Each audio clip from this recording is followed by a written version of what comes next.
Bonjour, et bien moi c'est pendant les initiales de Pachikachu. Si vous avez compris, tant mieux. Si vous n'avez pas compris, tant pis. Et d'ailleurs, on s'en fout. Mais vous pouvez m'appeler le Ripan pour faire plus simple. Eh bien, vous vous souvenez certainement dans certains posts Facebook où on pose la question de savoir, jeune homme, qu'est-ce qu'une femme a fait au premier ou au deuxième rendez-vous qui vous a donné, qui vous a dégoûté complètement et qui ne vous a pas donné l'envie de la revoir dans la suite. Je sais que généralement, lorsqu'on lit les commentaires, on voit souvent des commentaires comme elle a trop mangé, elle a bu 4 Guinness, elle riait comme un cheval. Tout ça, ce sont des commentaires des jeunes hommes. Donc du coup, aujourd'hui, pour ceux et celles qui ne savent pas, le mariage ou la relation très sérieuse est une course. Et dans chaque course, il y a des qualifiés et il y a des disqualifiés. Donc aujourd'hui, je vais vous donner, vous, jeunes femmes, la raison qui fait en sorte, une des raisons qui fait en sorte que on ne vous voit pas pour la suite dans la compétition, qu'on ne vous voit pas à la finale, jamais vous qualifier à la finale, sans jamais vous faire gagner la coupe. Eh bien, on va faire un petit scénario, c'est-à-dire qu'un homme, il rencontre une femme, allez, bam bam, il s'échange de numéro de téléphone et il se texte pendant un certain temps, il prend un rendez-vous. Le premier rendez-vous qui se fait souvent à l'air libre, parce que le premier rendez-vous, c'est souvent, c'est dans la rue, c'est dans un parc, ou alors c'est sur les bancs publics. Les amoureux qui se bécotent sur les bancs publics, bancs publics, bancs publics. Deuxième rendez-vous, c'est le rendez-vous qui est un peu plus intime, parce que là, c'est dans un restaurant, là, c'est dans un endroit un peu plus calme, vous êtes un peu plus face à face, vous discutez, parce que vous connaissez déjà un peu, vous avez déjà un peu texté, vous vous êtes écrit des messages, tout ça. Là, vous sentez déjà un peu la possibilité de parler des choses un peu plus intimes, des choses un peu plus confidentielles, car vous avez un peu plus confiance en l'autre personne. Et là viendra la question qui vous disqualifie, parce que c'est une question en fait, c'est même pas une question, je dirais que c'est une série de questions entonnoises. Ça commence par le général, et puis ça rentre dans le particulier. Donc, la question ou les séries de questions, pendant que vous êtes en train de discuter, que vous allez poser à cette jeune fille, les questions seront: et ta famille? Et tes parents, ils sont où? Et ton père, il est où? Quels sont les rapports que tu entretiens avec ton père? Voilà à peu près les 4 questions qu'un homme va poser à cette femme.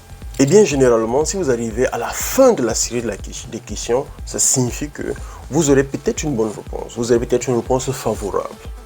Mais dans la plupart du temps, lorsque vous arrivez à la deuxième question, c'est-à-dire que où est ton père? Il y a des chances que si elle n'a pas connu son père, si elle n'a pas grandi avec son père, si elle n'a pas une figure masculine dans sa vie, il y a des chances qu'elle se fâche, parce que généralement, elle fait plus confiance à ses émotions.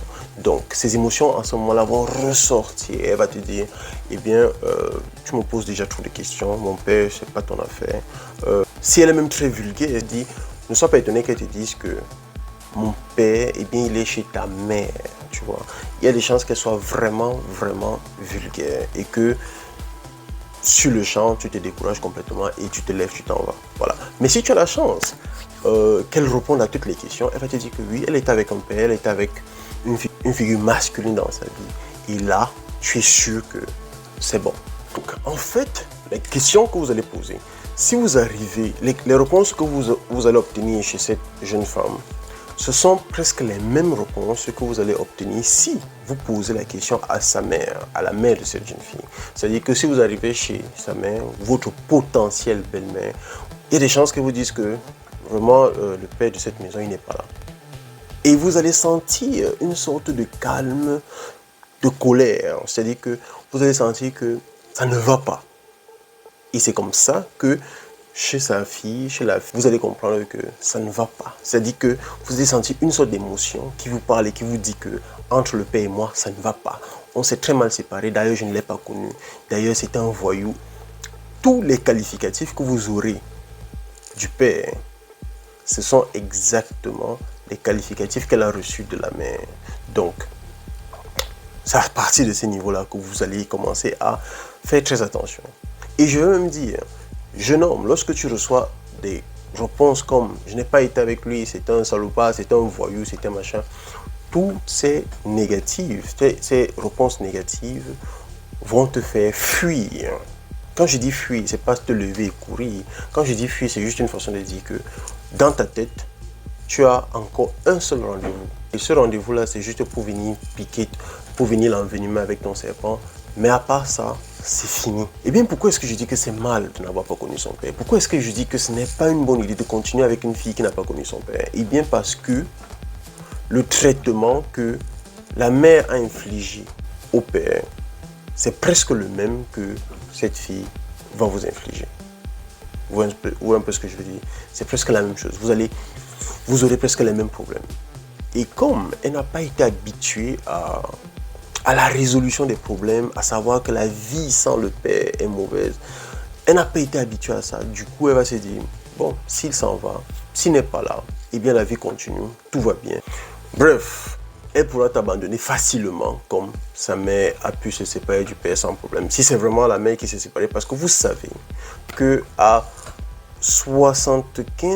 75 à 80%, 75 à 80%, ce sont les femmes qui quittent. Ce sont les femmes qui laissent le père. Ce sont les femmes qui demandent le divorce. Ce sont les femmes qui décident d'abandonner la relation.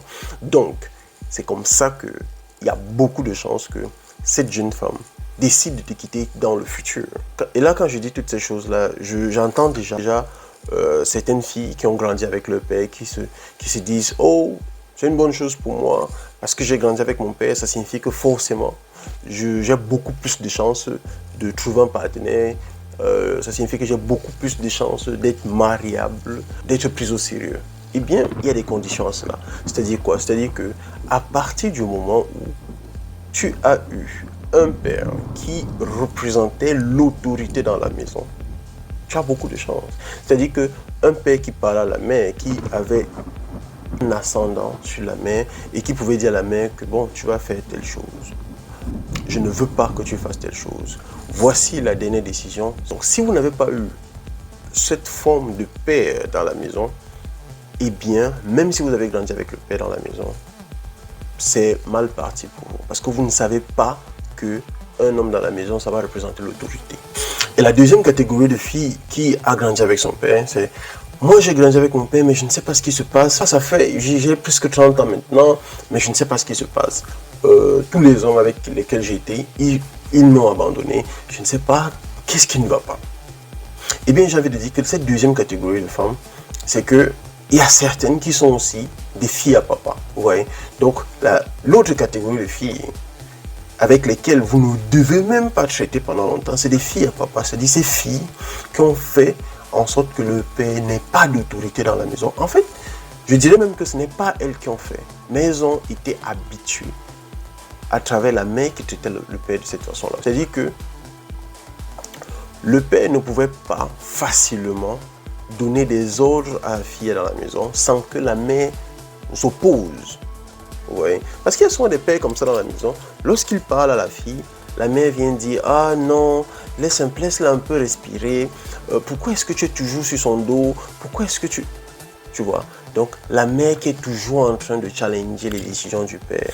La mère qui est toujours en train de challenger l'autorité du père. Parce que si la mère challenge comme ça, c'est parce que déjà, elle-même n'accepte pas que toutes ces décisions-là s'appliquent à elle, tu vois.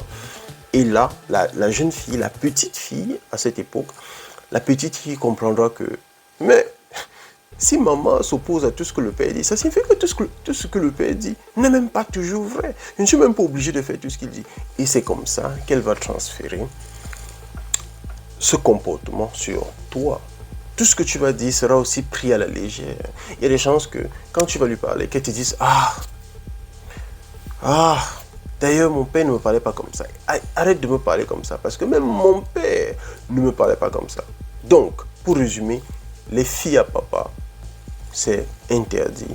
Les filles qui n'ont pas eu cette autorité venant du père dans la maison, ça aussi, c'est interdit. Et là, à la fin, je me retrouve avec ces jeunes femmes qui n'ont pas eu la chance de grandir avec le père. Pourquoi? Parce que le père, par exemple, il était décédé avant leur naissance, ou alors le père a voyagé et ils n'ont pas vraiment été en contact. Ou alors la mère et le père n'ont pas eu cette dynamique-là que c'est comme ça que le père se comporte avec la mère, c'est comme ça que la mère se comporte avec le père. Il y a ces femmes-là qui n'ont pas eu cette chance-là. Il y a eu des femmes qui ont eu des enfants avec des hommes mariés. Le père vivait chez une autre femme. Elle te gardait, toi la jeune fille à la maison. Toi aussi, tu n'as pas eu cette chance. Il y a aussi des enfants qui sont nés d'un coup d'un soir. Ces enfants-là, il y a beaucoup de chances que le coup d'un soir, que les parents ne vivent vraiment pas ensemble parce que ce n'était pas ça le projet. Donc, à ces jeunes femmes-là, moi j'ai envie de vous dire une chose. Lorsque vous vous retrouvez au rendez-vous, comme j'ai dit, deuxième ou troisième rendez-vous avec le jeune homme, vous avez beaucoup plus intérêt à être plus coopératif. C'est-à-dire quoi? C'est-à-dire que lorsque vous serez dans la discussion et que vous allez présenter et que vous posez la question de savoir si vous avez des rapports bien avec votre père, quelles sont les relations que vous avez avec votre père et que vous lui avez dit que le père et moi, vraiment, on n'a pas eu la chance de grandir ensemble. Il était marié ou alors c'était juste un coup d'un soir, machin. Si vous avez ce genre de femme-là en face de vous, vous rendre compte, vous devez être le genre de femme qui coopère un peu plus. C'est-à-dire quoi? C'est-à-dire que vous devez plus aller vers l'acceptation de ses idées, vers la construction avec ses idées, plutôt que vers le combat de ses idées. Tu vois un peu ce que je veux dire?